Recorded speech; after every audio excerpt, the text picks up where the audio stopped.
effectivement le moyen de taper sur la table. Je pense qu'il y a deux manières de répondre à votre question. Le premier point, c'est de dire, est-ce que les gouvernants ont compris la colère du monde agricole ?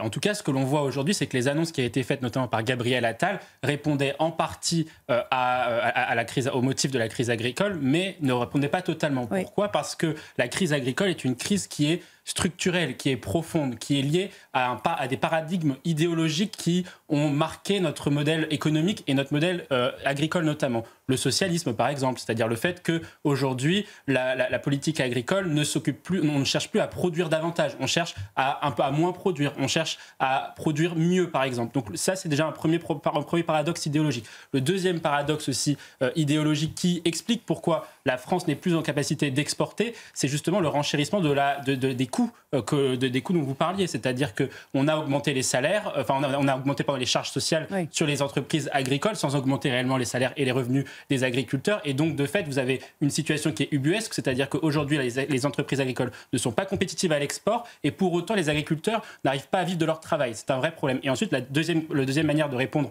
à votre question, et qui est aussi la première question que vous avez posée, c'est une question qui est d'ordre politique au niveau européen.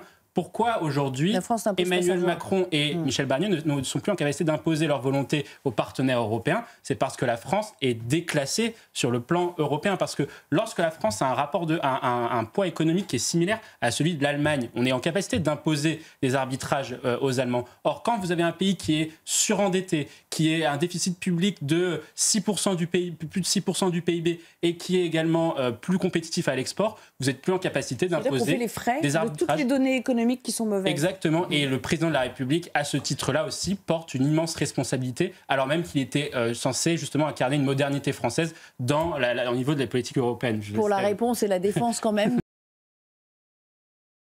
Voilà, non, mais je vais revenir sur un point qui a été dit.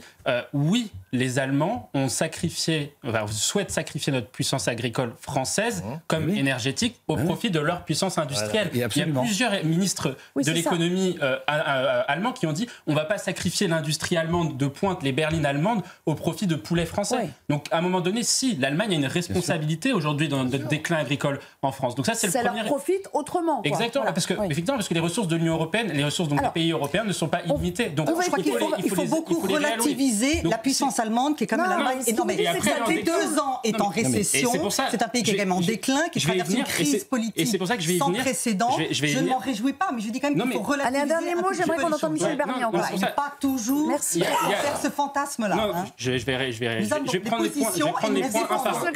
les points un par un.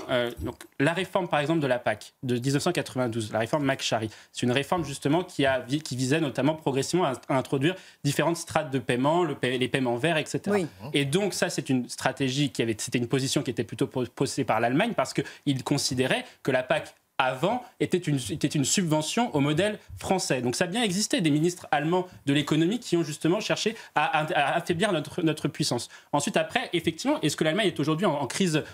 Oui, la réalité, parce qu'eux, ils ont fait des mauvais choix aussi. Ils se sont coulés tout seuls, avec les questions énergétiques notamment. Ils se sont coulés tout seuls sur le partenariat avec la Chine. Et l'immigration. Donc, de fait, et sur l'immigration, évidemment. De fait, ils pèsent moins, il faut le reconnaître. Et donc, on a une opportunité aujourd'hui en France. Je ne vous le fais pas dire. Merci beaucoup. Il nous reste 2 minutes d'émission. Je suis désolée, on va pas y arriver sans. Je prends parole avec mais je veux juste quand même...